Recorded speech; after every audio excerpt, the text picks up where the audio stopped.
Nigerians react to President Tinubu's Independence Day address. Borno skips Independence celebration as residents struggle with aftermath of devastating floods.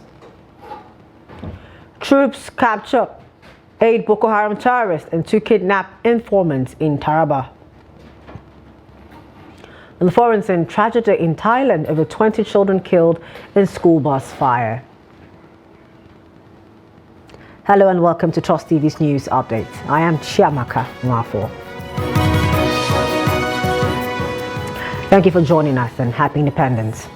President Bola Tinubu in a national broadcast on Tuesday declared that Nigeria must reform to secure progress and prosperity or risk collapse by continuing with the status quo, reflecting on the country's precarious state due to past mistakes and missed opportunities. Tinubu urged Nigerians to prevent these errors from shaping the future.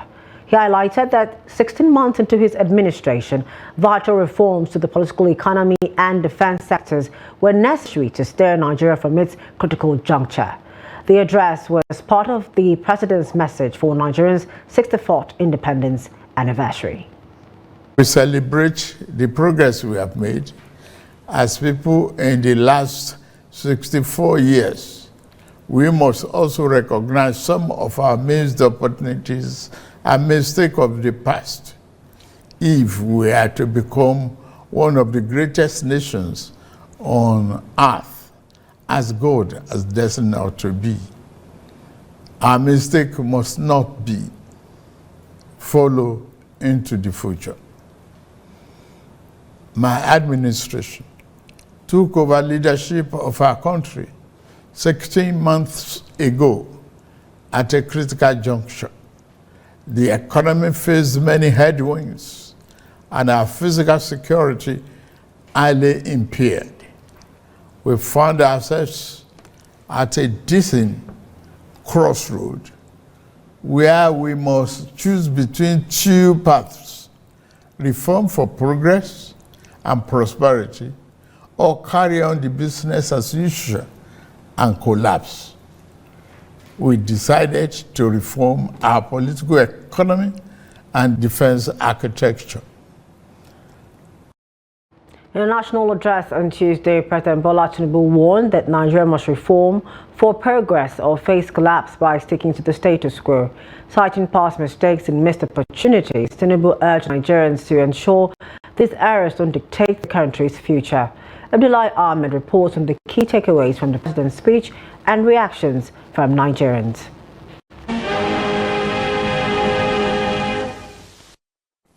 Fellow Nigerians, with nationwide protests looming, reflecting rising public discontent, President Bola Tinubu's 64th Independence Day speech aimed to inspire confidence. However, his address has sparked mixed reactions with opinions divided across the board. In his over 20-minute speech, the president focused on highlighting key economic reforms, hoping to restore faith in his administration's direction. The speech this morning first was very uninspiring. There was a lot of things missing. For someone like me, I didn't listen to the speech. But of course, I took a look at it later on. I expected quite a number of things. E.g., the question you just asked. What were the things the president said on national development? Absolutely nothing. The most worrisome for me, even though youth were mentioned, is that nothing was mentioned about the woman, the women in Nigeria, the pain that they have to bear in this biting economy, taking care of the home, looking at career, and ensuring that things are held in place. There's really nothing for me. I actually feel like crying right now, truly, because... The backlash following President Tinubu's Independence Day speech has been largely attributed to the perceived underperformance of his administration. With the cost of living skyrocketing, many Nigerians feel the economic outlook is worsening, further fueling discontent in the nation. Some of the president's development proposals have also failed to generate the expected enthusiasm, leaving many Nigerians unconvinced and skeptical about the promised reforms. The economy needs not a conference, not a conference. A conference will be a conduit for people to make money, And at the end of the day, like he assured, implementation will be assured, but I can tell you, implementation will never come. Typical of the Nigerian setting. We have some reforms have been introduced. So I believe we have to give him time for those reforms to come into place and take effect. So we're yet to see the outcome of those reforms. It's a bit too early to judge at the moment. Thank you. That's it. National addresses by presidents have become a regular part of governance in Nigeria, often serving as a barometer for public expectations and the administration's direction. For many, this latest speech by President Bola Ahmed Tinubu was yet another missed opportunity to restore Nigerians' confidence in their leadership. Happy Independence Anniversary, fellow Nigerians. Abdullahi Ahmed, Trust TV News, Abuja. Now, Kano State marks Nigeria's 64th Independence Day with a vibrant parade featuring military and paramilitary personnel alongside students from various institutions showcasing spirit of unity. Yet, away from the celebrations, residents talk of economic hardship at some places within the state, casting doubt on the festive mood. Trust TV reports on the contrasting mood observed at the parade and other places visited within the state.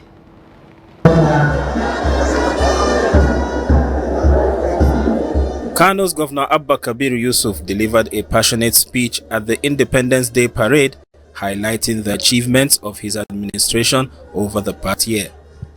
He emphasized efforts to improve healthcare, education and infrastructure, asserting that his government is committed to uplifting the lives of Kano citizens. We assure you at this juncture of our unflinching commitment to remain focused towards fulfilling our promises of delivering people-oriented projects that will have positive impact on the lives of the masses and the general development of our state. Away from the celebration, the mood on the streets tells a different story, with many citizens expressing their frustration with the rising cost of living, particularly the soaring prices of food and basic necessities.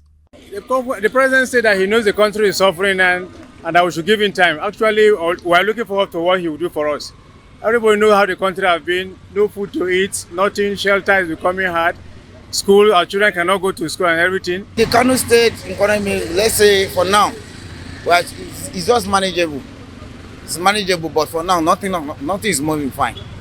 Example, like light, now they add money for light, and there is no light. You don't have money to buy the fuel for generator. So the thing is very expensive. To eat is a problem.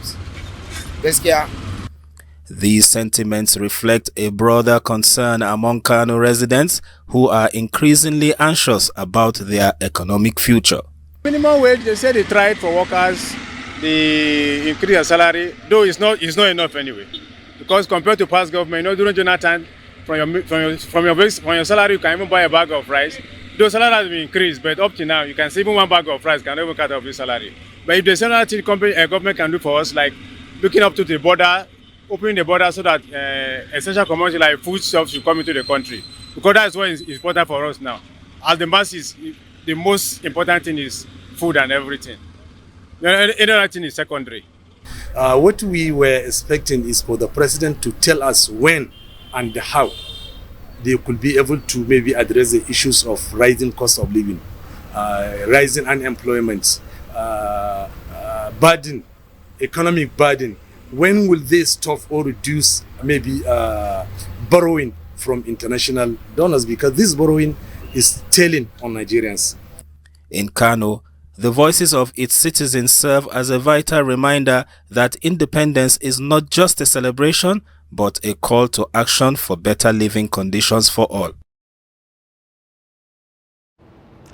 As Nigeria celebrates her 64th independence anniversary, Nigerians in Kaduna State have been lamenting the economic hardship, insecurity and other challenges currently bedeviling the nation. The residents who expressed dismay with the manner the country's leadership is handling the present economic crisis in the country noted that instead of things getting better, they are, however, worsening and causing more hardship for the people. Palo Musa has more in this report.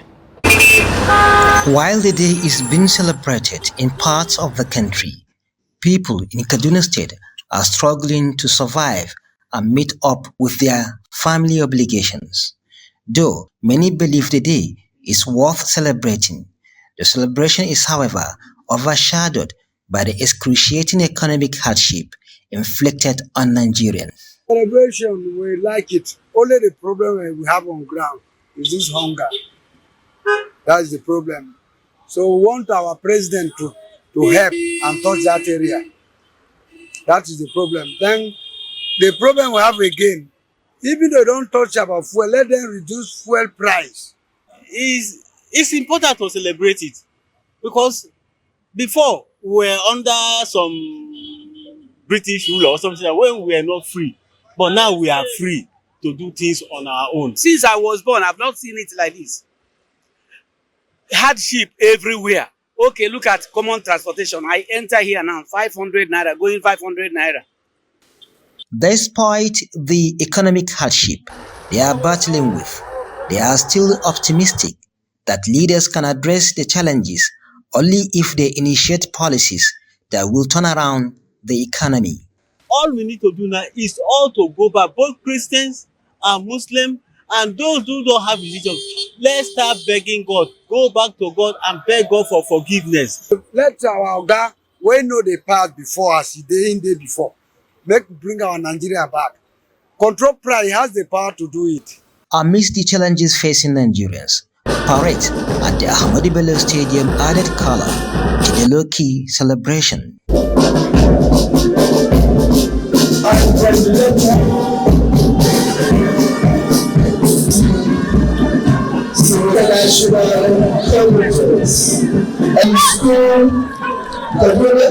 Like many other Nigerians, Governor Obasani acknowledged the fact that Nigerians are facing severe hardship. This anniversary comes at a time of severe economic stress in many households. Our nation is grappling with economic difficulties due to the unfair global economic system and years of mismanagement. This is the first time in 6 years that the Independence Celebration Parade was organized in Kaduna.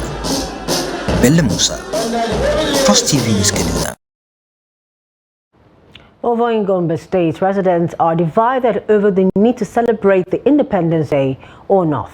Many Nigerians have the opinion that with more than half of the citizens battling to feed on a daily basis, the country has nothing to celebrate, even on low-key as approved by President Tinubu.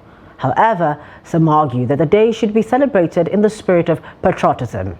Hassan Kodi further in this report from Gombe State.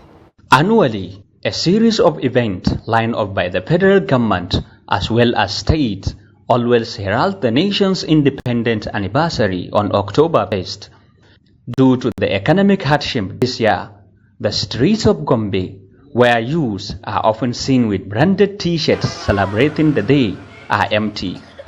According to some residents, most people are focused on getting what to eat, adding that the struggle to put food on the table has made many to forget the celebration, with many arguing that there is nothing to celebrate at all.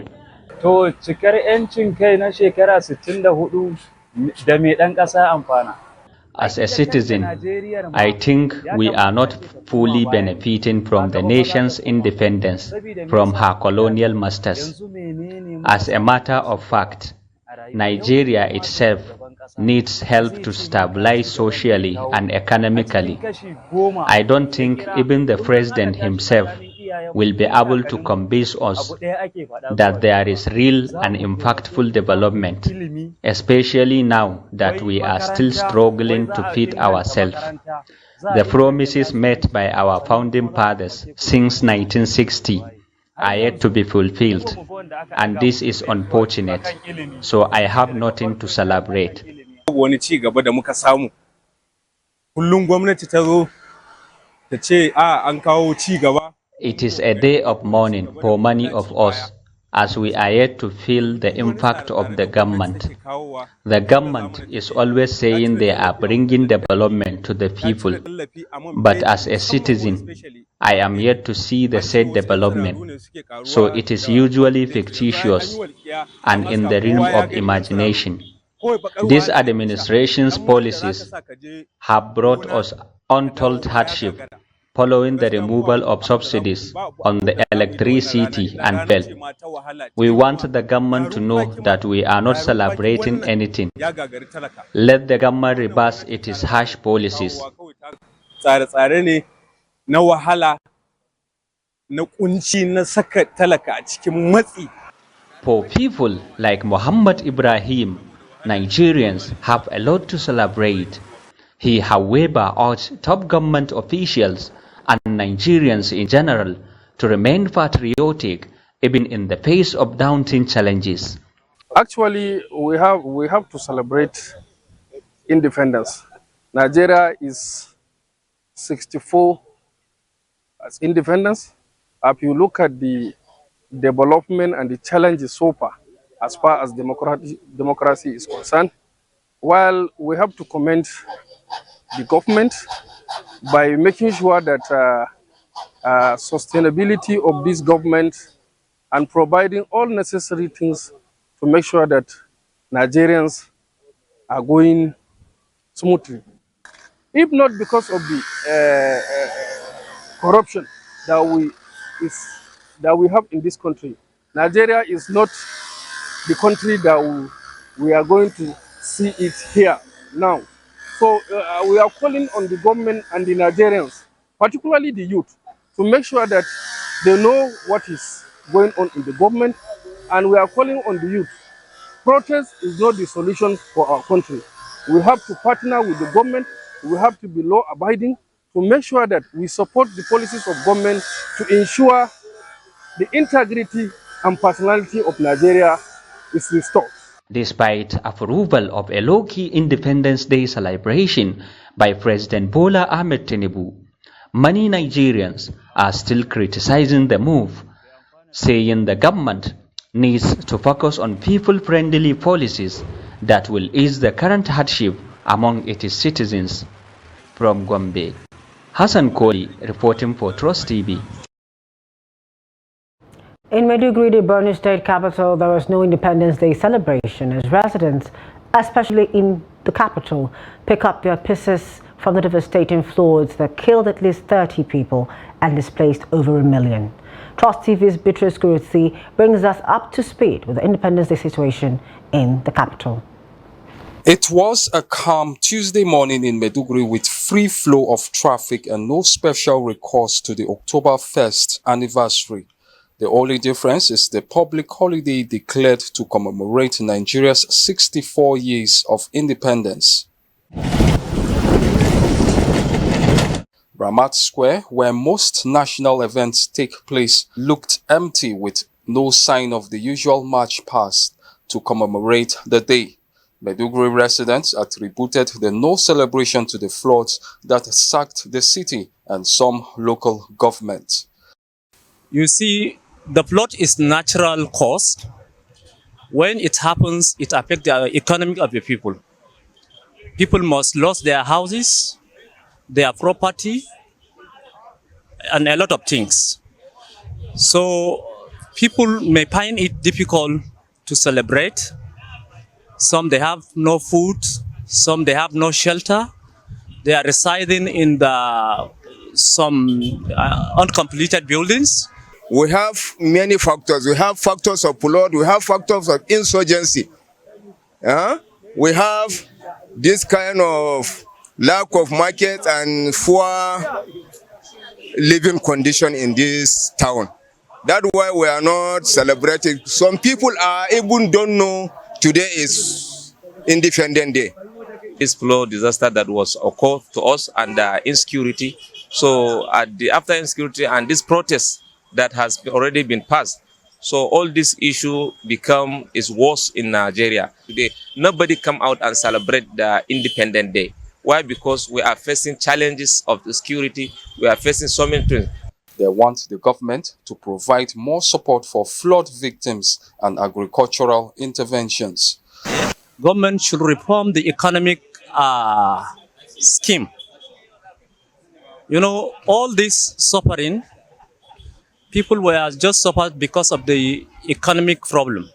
We are not celebrating independence. We are calling on government, please, especially federal government and state government, to look for way to get job for the youths and give loan to the farmers and take care of education. The state government has, in a statement, scaled back its Independence Day celebration for residents to reflect and pray for the state following the recent floods that affected Maiduguri. Beatrice Kuruti, Trust TV News, Maiduguri. On security matters, troops of 6th Brigade Nigerian Army Sector 3 Operation World Stroke in Taraba State have captured 8 suspected Boko Haram members and 2 female kidnapper informants. The troops, according to Assistant Director, Army Public Relations Officer Captain Oni Olubodunde, acted on reliable intelligence report which led to the arrest of the suspects. He said the 8 Boko Haram suspects were arrested on 29 September 2024 during a raid on the residence of one of the terrorist leader named Tukura Abdul Karim in Sunkani ward of Ardokola local government area of the state. Captain Oni further stated that the raid resulted in the arrest of Abdul Karim and 7 additional suspects who had traveled from various states to join the terror group in Sunkani town. He revealed that investigation into the activities and motives of the suspects revealed that they were planning to establish a sleeper cell within Taraba State with the intention of launching improvised explosive device IED attacks on innocent individuals and critical facilities. To more stories. Laborers at building construction sites in Jalingo, the Taraba State capital, say they are gradually becoming idle as a result of the drop in construction jobs in the state. The drop, according to contractors, is due to the surge in the price of building materials as well as the cost of transportation, which has doubled due to the recent hike in the price of petrol. Here's the report. Checks around the city center reveal that most of the building construction sites have stopped, while markets dedicated to the sales of building materials are experiencing low patronage. Also, block industries, cement shops, and many other building material shops at the town are looking deserted as a result of low patronage. Things has escalated so bad that even we as businessmen are finding it tough. For instance, I know as of last year, January, I can get a truck of cement that I'm selling to people at 3.8, 3.9. But this time around, you have a truck of cement that you buy at 7 point something. Not only being expensive, but the patronage too is very, very low. So compared with the previous years. Gaskia. Before now, you sell a set at the rate of 25,000 naira, but now it goes for 55,000 naira, while some are sold at 80,000 naira. We are calling on the government to help us and stabilize the prices of things in the market. A job that once cost 500,000 naira to deliver now costs over 2 million naira. As things stand now, if you want to build a house and you know that your money is not enough, don't start. Instead, invest what you have and gather more. For laborers, the situation is getting out of hand as they were always engaged in 1 or 2 delivery or menial job at different sites, unlike now that they can hardly have 2 tons in a day. They added that affording the daily meals is now a challenge, let alone meeting other needs. I have been here since morning. I have not been engaged to do any work, and it's almost 1 o'clock. I have not even had breakfast up to now. Contractors are no longer coming because things have become too expensive.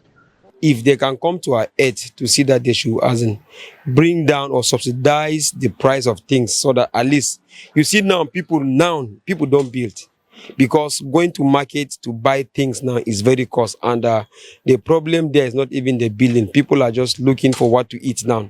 A Jalingo-based contractor blamed multiple taxation on delivery trucks, transportation costs, as well as the surge in the price of building materials for the decline in building construction jobs in the state. And the increment of the price, one of the major challenges is that after purchase the materials, one truck maybe from Lagos, you pay a transport, you brought it here. Before you sell the materials finish, before you go back to market, the price is more than even what you sell. So before you buy one truck, you have to go and look for a capital somewhere to complete.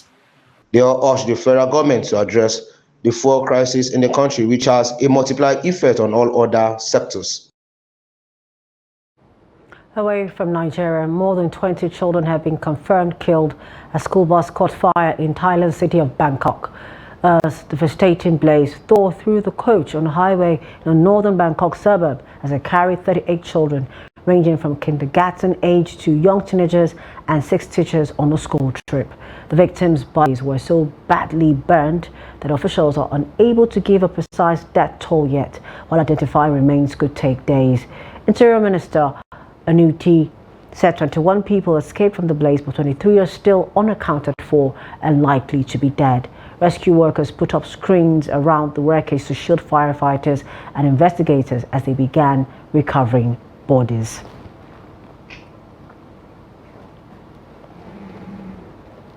And with that, we've come to the end of News Update at this time. For more news, programs and documentaries to watch, follow us on our social media platforms and our YouTube live stream.